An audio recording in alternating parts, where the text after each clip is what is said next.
उत्तर प्रदेश में डीएसपी बनने के लिए देखिए सबसे पहले तो जरूरी है ये आपके पास हाइट का जो क्राइटेरिया है ये पूरा होना चाहिए।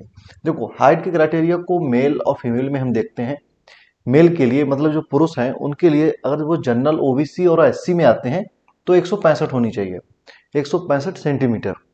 और अगर वो एसटी में आते हैं तो 160 होनी चाहिए।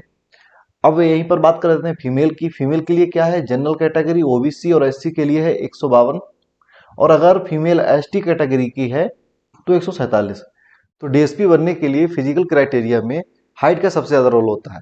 हाइट अगर आपके पास इतनी है तभी आप डीएसपी के लिए एलिजिबल हैं, नहीं तो आप डीएसपी नहीं बन सकते हैं। इसके बाद आती है एज की, कि हमारी एज कितनी होनी चाहिए डीएसपी बनने के लिए उत्तर प्रदेश में।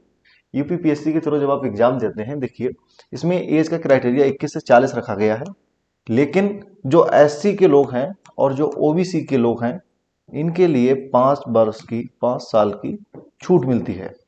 तो मतलब जो जनरल कैटेगरी के हैं के लिए क्राइटेरिया वही है कि वो 21 से 40 के बीच में होनी चाहिए, 21 से कम ना हो, 40 से ज्यादा ना हो। ऐसा उत्तर प्रदेश में अभी नियम है। देखिए अब ये छूट क्यों दी जाती है, आपके मन में सवाल आ रहा होगा। आपको क्लियर कर दूं, ये छूट इसलिए दी जाती है जिससे ये लोग जो पीछे हैं, मतलब सरकार का, हमारे यहाँ पर बुद्धिजीवियों का मानना ये है कि जिन जाति के लोग पीछे हैं उनको आगे बढ़ाने के लिए उन्हें कुछ प्रकार की छूट दी जानी चाहिए। तो ये उसी प्रकार की छूट है।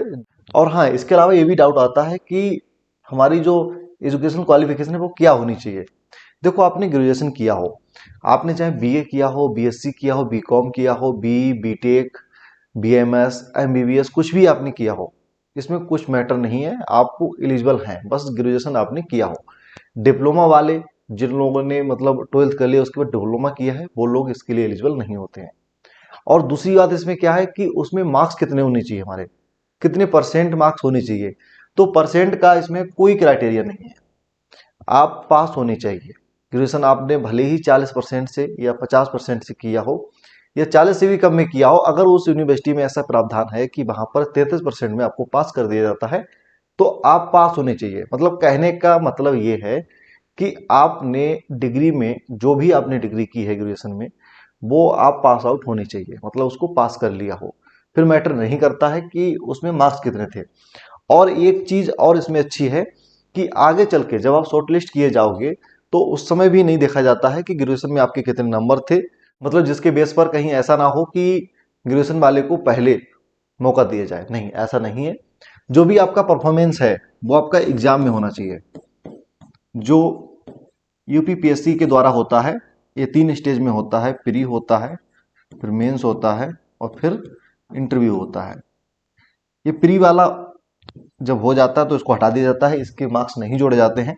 मार्क्स जोड़े जाते हैं मेंस के, इंटरव्यू के। मेंस का आपका कुछ भी का हो और इंटरव्यू आपका जो नंबर का होता है, इन दोनों को जोड़कर आपको शॉर्टलिस्ट किया जाता है। लेकिन हाँ, जैसे कि मैंने पहले बताया कि फिजिकल फिटनेस या फिजिकल जो क्राइटेरिया है उसका होना जरूरी है, क्योंकि अगर उसके बिना आप कितना भी अच्छा प्रदर्शन क्यों ना करें एग्जाम में, कितना आप कितने भी मार्क्स क्यों ना लेके आए एग्जाम में, लेकिन आपको डीएसपी के लिए एलिजिबल नहीं माना जाएगा। तो इसीलिए सबसे मेजर रूप से ध्यान आप ये रखें अगर आपका सपना डीएसपी बनने का है कि मेरी हाइट है या नहीं है। अगर आपकी हाइट है, इस आप जो पैरामीटर हैं उसमें आप फिट बैठते हैं, तो फिर आगे अपनी डीएसपी के हिसाब से तैयारी करें।